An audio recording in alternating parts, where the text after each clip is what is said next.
Hello and welcome to today's video. Today, I wanted to talk to you about gut health. Specifically, what does what does a gut healing journey actually look like practically? Because there's lots of different people that have lots of different contributing factors to the gut health problems that they have. And this means that timelines can always look different for different people. And I thought it might be really helpful to share a little bit about my journey on healing my gut, what this has looked like over the last couple of years, and what I anticipate for the next couple of years into the future as well. And my hope is that by doing this, I can help you feel a little bit more confident and a little bit more safe and relaxed in your own healing process. Because, and this is one of the biggest problems we have with social media, is you've always got this FOMO feeling, like, what am I doing wrong? What if I just need to take this one supplement and then everything's going to change? And that constant feeling, that constant uncertainty is really not helpful for keeping you calm and keeping you feeling safe and keeping your nervous system regulated. Because we're always looking for that one quick fix that's outside of us. And that's just really not how healing works. Healing is quite a slow and steady kind of like marathon, not a sprint kind of process. And in my experience, it rarely comes from taking one miraculous supplement and then it changing everything. It's usually a combination of getting the right supplements, but also the right like dietary, lifestyle factors, stress management, working on trauma, all the complex and boring stuff. But this is what we have to combine together if we really want to get a good healing outcome. So let's jump straight in. So I've been on a gut healing journey probably for, I'd say, roughly 10 years already now. I will admit the first 5 or so years in that, my gut health wasn't bad enough. I wasn't actively really doing anything about it. And also, when I did start to heal my gut, I was kind of figuring it out as I went. I do believe this is what makes me such a good practitioner now. It's kind of like the blessing and the curse is it took me a long time, but now I see that this is actually something you can usually do a little bit faster if you actually know what you're doing. And that's my hope in sharing this video with you, is to help you know what you're doing so you can make that progress a little bit faster. So one thing I really want to emphasize is that there are ups and downs. You're always going to have better days. You're always going to have worse days. If you look at somebody that's completely healthy, somebody that doesn't have any chronic health problems, they still have good and bad days. And the way that you experience your good and bad days is going to be somewhat more influenced by your physical health. But there's nothing wrong with that. That doesn't mean you're doing it wrong. That's just the normal level of variation and fluctuation that you have in life. But it just so happens because you have some chronic issues that these tend to be one of the defining factors in what's a better day and what's a worse day. Now, there are some short-term and long-term things that we can look at. So short-term, getting your supplements dialed in can make a really big difference. For me, this was using digestive enzymes. This made a really, really huge difference for me. This enabled me to be able to tolerate a lot more different types of food groups. It allowed me to be able to not only feel good eating a lot of different types of foods, but being able to eat those different foods made eating much less stressful because I was more relaxed. I could eat out a little bit, and I didn't have to like basically prepare every single meal right before I had it, and it didn't have to precisely be exactly what my body needed. It could be a loose approximation of what my body needed. But I'm not saying you should just go and try some digestive enzymes. My point is, with this point, it's really good to find what supplements you can take initially to help address any core digestive dysfunctions that you might be experiencing straight away. So that is going to look different for everyone. I have made a little quiz. It's a little quiz you can fill out. It's 100 questions. It sounds like a lot, but it's really not. You'll do it in less than 5 minutes. The point of the quiz is it helps you figure out what parts of your digestive system are struggling, and then it tells you what supplements are good to basically address that dysfunction. The quiz itself is completely free. The report that it provides you at the end is also completely free. And the reason I've done this is I find it really helpful for you. If you can know what it is that's wrong, it's going to help you figure out what supplement might be helpful. So that was really helpful for me. And I'll be completely honest, I still take digestive enzymes to this day. I got ill over a very long period of time. I had a very severe mold exposure. I took antibiotics while I was in mold. My gut microbiome was just completely wiped out. And my digestive function, I had chronic fatigue syndrome. And if you get to the point where you have chronic fatigue syndrome, you have a multi-systemic collapse. Digestion is just messed up. Your hormones are messed up. Your detox is messed up. Every single system has gone basically into complete collapse. This is, again, one thing I'm trying to paint a picture here, is that you need to be realistic about timelines. If you just have a little bit of IBS now and then, is it possible to heal your gut in 6 months with the right approach? Yeah, definitely. It's very realistic. But if you have a multi-systemic problem, if you've got multiple autoimmune issues, you have skin problems as well as gut issues, if you have these like deeper layers, then your timeframes are going to be longer and you're going to have much less of a linear journey. And that doesn't mean you're doing anything wrong. It just means that the size of the problem that you're dealing with is quite big. And for me, the size of the problem is literally about as big as it gets. Just to kind of paint that picture a little bit more clearly, I was at the point where I was so disabled. I literally was on disability benefits, and my dad was my full-time carer. And I, for a very long period of time, contemplated suicide because I just did not think it was possible to get out of that hole. I just did not believe, I could not see a way that I could actually get out of that. And at that point, my life was basically just survival. I was just, every ounce of energy that I had was focused on surviving the day, figure this problem out so that I didn't have to be stuck in that survival mode anymore. And it might surprise you because in a moment, I'm going to tell you that I'm not completely healed. And this is, I always try to convey this, but I think when I'm teaching, it comes from a place of authority. It gives this implication that I've fully completed this journey and like I've crossed the finish line and I am like completely healed and I have no symptoms anymore. And that's actually not the case. I do still have symptoms. I still have flare-ups. I still experience challenges and difficulties. However, the point for me is that where I have been compared to where I am now, I feel basically completely healed. I didn't know if this was even possible. I didn't know if I would even be able to get 1/10 of the results that I've already achieved. So because where I started was so bad, where I am now is amazing. But also because of where I started, my journey is long. I have a long healing journey, but I'm okay with that. I don't mind that much because like I said, I've already made so much more progress. I can work in the garden for like 6 to 8 hours. I can go for long walks. I can go hiking. I can eat pizza. I can eat cheese. You know, I can drink a bit of wine if I want to. I don't really drink, but if I want to, I can. I can eat chocolate again. You know, life's pretty good, you know, so I'm not really complaining about the small issues that I still have that are taking some time to resolve.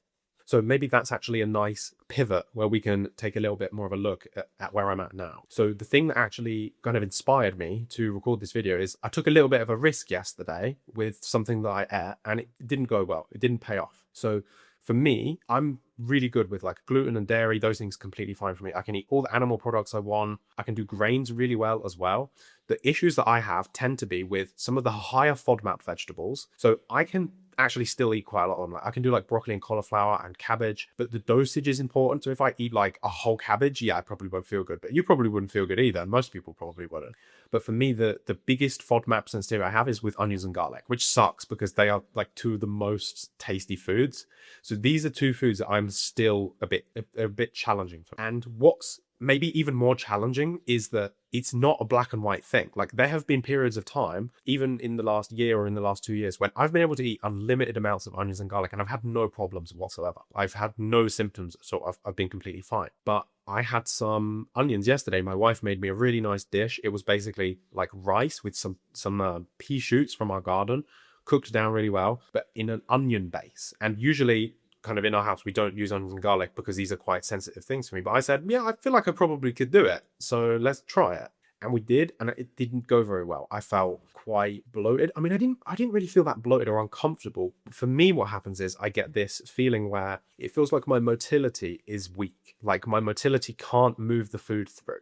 So we have this peristaltic action of this movement of food or of gas or of anything through the small intestine. And for me, there's a certain area where I feel like, especially when I have some of these like foods that are a bit more problematic for me, that it can't move correctly. And we had this meal like a bit late in the evening. And this is also another thing that's important to consider is if I had this meal at lunch, I probably would have been completely fine. But I had it kind of a bit late right before we went to bed. So it's not just the food, you know, it's all of these other factors that are important. And I woke up this morning and I feel like my digestion just hadn't fully completed. And again, I still can't even really complain because if this had happened a few years ago, this happened 5 years ago, today I would be fasting. I would not eat anything because my digestive system would be like torn to pieces. Like it would be completely shredded up and I would feel so uncomfortable. And it would trigger all different kinds of things. I would have depression, I would have anxiety, I'd have fatigue, I'd have all of these different problems. I don't have any of that. I feel relatively fine. In fact, compared to how I felt in my body yesterday I was having I had a treatment of like a dry needling and kinesiology and some treatments. And I was feeling kind of a bit rough in my body. Like I had like a lot of pain in my neck and in my back and I was feeling kind of bad. Even with all of that, we planted a whole bunch of corn in the garden. I redecorated one of the bedrooms. I put up a clock. Like I did all of these things. I could not have imagined I would be able to do this stuff like 5, 6, 7 years ago. So even with this pain yesterday, I did all of these things. Today I woke up, I don't have pain. I feel great. I have muscle soreness, but it feels like I worked out. It feels great. But my stomach feels a little bit off. But it's nothing. It's absolutely nothing compared to what I've had in the past. And I spoke to my wife and I said, yeah, that the onion risk that we took yesterday, that didn't really pay off. So probably I'm not going to eat onions and garlic for, let's say, like 2 weeks. I'm probably just going to avoid them. But this is like a soft avoid, you know? Like if I want to have something at lunch and it's like very, very well cooked and I feel like it's not going to be much of a problem, I'll do it.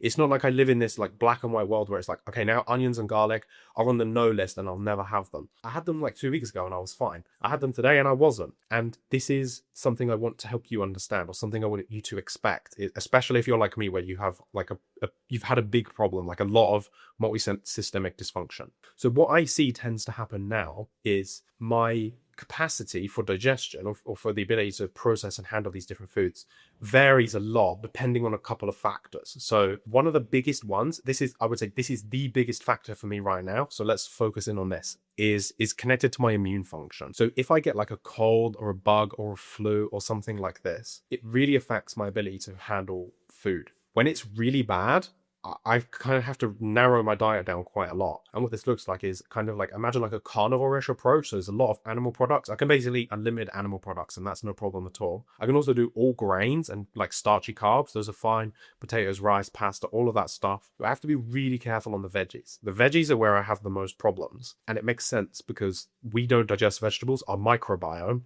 digests these foods for us. And when you are sick, your microbiome there's a lot going on, because your microbiome, one of its primary functions is immunity. It does so much to influence your immune system. And this is because the strong immune system that we have is mucosal. It's this exterior facing this mucosal lining. And this is basically inhabited by microbes. So if we're having like an acute infection, a cold, a flu, a virus, or something, this whole mucosal area is extremely sensitized. This is why you get sneezing and coughing, and you get like a runny nose. And this is your mucosa, essentially. So for me, because my immune system still isn't fully rebuilt from the years of mold exposure, from the antibiotics that I took, from the nutritional deficiencies that I developed, from all of these different issues, my immune system is still not fully back online. However, again, this is the point I keep trying to make. Compared to where I was 5, 6, 7 years ago, my immune system is so strong. Before, I couldn't even get sick. Everyone around me would get sick. You know, they'd be sneezing and coughing. I can remember my dad, who had a really strong immune system. He'd get like a fever, like a 3 or 4 day fever. He'd be in bed just like sweating buckets. And I'd just be laying in bed, no cold or flu symptoms at all. And all that would happen is I would get really fatigued. My liver would hurt. I literally would feel my liver in my chest like expand.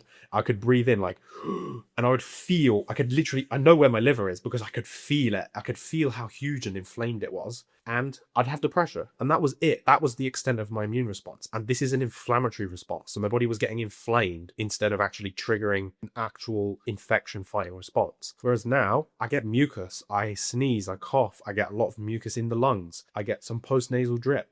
And these are annoying symptoms, don't get me wrong, but every time I have them, I'm so grateful because I can get sick again. And what tends to happen for me now is, because the immune system is still not fully rebuilt, I get this acute phase where I feel like traditionally sick, you know, mucusy, cold and fluey, and then my body usually can't fully clear it.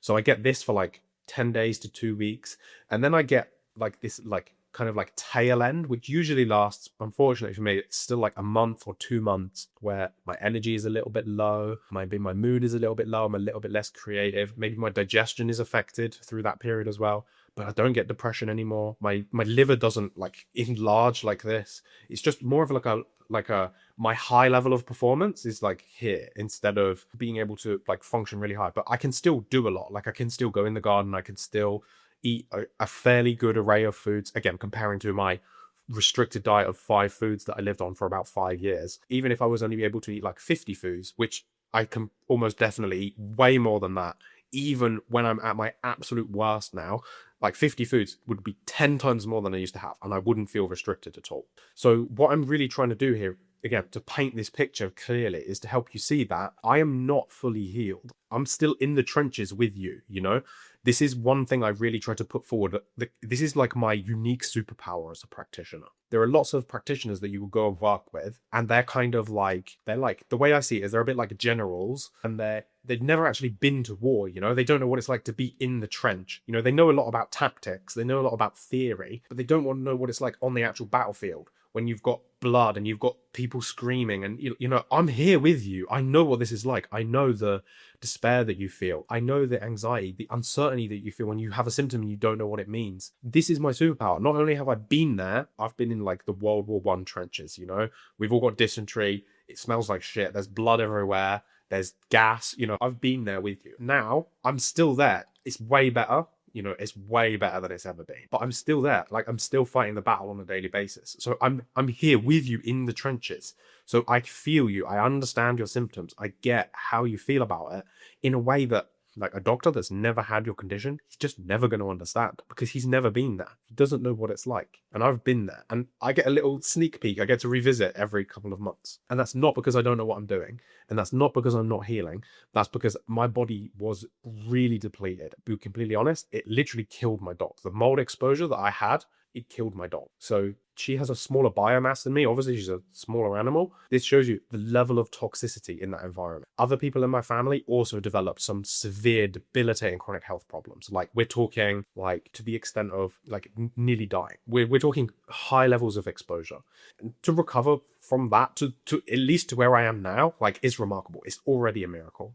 But this isn't the final kind of point. Everything I've learned is compounding and is building. And maybe my healing journey is going to take me another 5 or 10 years. And you might hear that and think, there is no way I could deal with what I'm dealing with for another 5 or 10 years. But that's the point. My quality of life is great. I can work. I'm working today. Like I just said, I had the problem 2 days ago with the pains and the issues. And then I had the bad gut day from last night. I feel good today. I have energy. I'm here making this video. I'm sharing this with you. This is what inspired this all to come out of me, to share this with you, is to help you see, like, right now, I am a bit sick. I have a cold flu kind of thing. I literally am in like what I would call like an active gut flare up. And I feel okay. I feel good enough that I'm here to make a video and share this experience with you. So even though I haven't crossed the finish line, and that might still be like 5 or 10 years into the future, my quality of life today is so good that I can function even through one of my worst flare-ups. And I'm here. I'm making a video for you.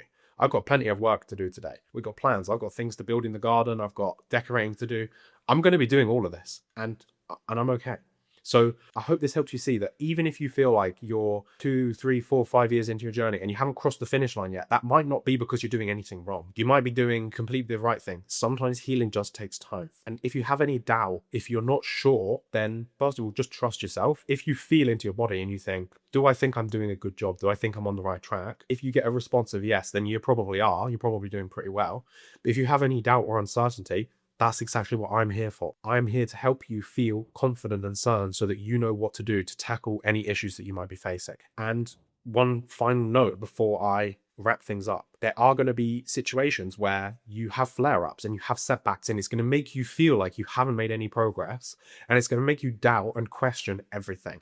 You're going to be thinking, I don't know what the hell I'm doing. I'm never going to figure this out. I haven't actually made any progress. And these are all actually just lies. These are all things that are not true. But this is what happens when your body is inflamed, and when you have all the chemicals imbalanced in your body. They signal anxiety, they signal depression to you on a chemical level, and this is going to give you sabotaging thoughts. And it's really important that you don't entertain those, because if you've made it this far, you do know what you're doing, you are figuring it out, and that's okay. This is a process. You also have to figure out what you're doing. But if it does come up and you feel like you need a little bit of help, or you need a little bit of support, or a little bit of guidance, or someone to just cheer you on and to reassure you that you are on the right track and that you do know what you're doing and things are moving progressively at the pace that they should be, that again is what I'm here for. So if you have any interest to take this a little step further, to speak with me personally, to have a consultation, just shoot me a message. You can send me an email. It's probably the easiest way to do it. support@williamdickinson.co.uk, or you can add me on Facebook. You can just search William Dickinson. You can find me on Instagram. I think my @ is Your Gut Health Coach. Find me on any of those platforms. Send me an email. Say, I need a little bit of help. I would really, really love to help you. And if you get setbacks, if you get flare-ups, it's normal. It's a part of the process. You just need to learn how to tackle them, because we all go through them, and it doesn't necessarily mean you're doing anything wrong. So I hope sharing a little bit about my gut health healing journey over the last couple of years has been really helpful. I'd really love to hear, where are you on your gut health journey? Are you just getting started and you're just learning about this? Maybe you've got like a little bit of like a mild IBS. I know it probably doesn't feel like that, but tell me what you've got going on. Maybe you're a bit more like me and you've been doing this for like 10 years and you had severe chronic health problems. Maybe you've got mold illness. Maybe you've got Lyme, or dealing with co-infections. Whatever it is that you've got going on, let me know. But specifically, what I really want to hear today is, let me know what's going on in your gut. Are you dealing with some SIBO? Have you got bile acid malabsorption? Are you dealing with reflux? What is it that you've got going on in your gut right now? And what's your journey been like? How have you made the progress that you have? What's been helpful? What really hasn't? I'd be really, really interested to hear. So if you made it to the end of the video, as always, leave me 3 emojis. It would be really cool if you leave me your 3 favorite emojis. Mine are the 3 purple hearts. So if you don't have a favorite emoji, leave me 3 purple hearts. But if you do have a favorite emoji, leave me 3 of them. So that's everything for me today. Hope you found this really interesting and helpful, and I'll see you in the next video. Bye-bye.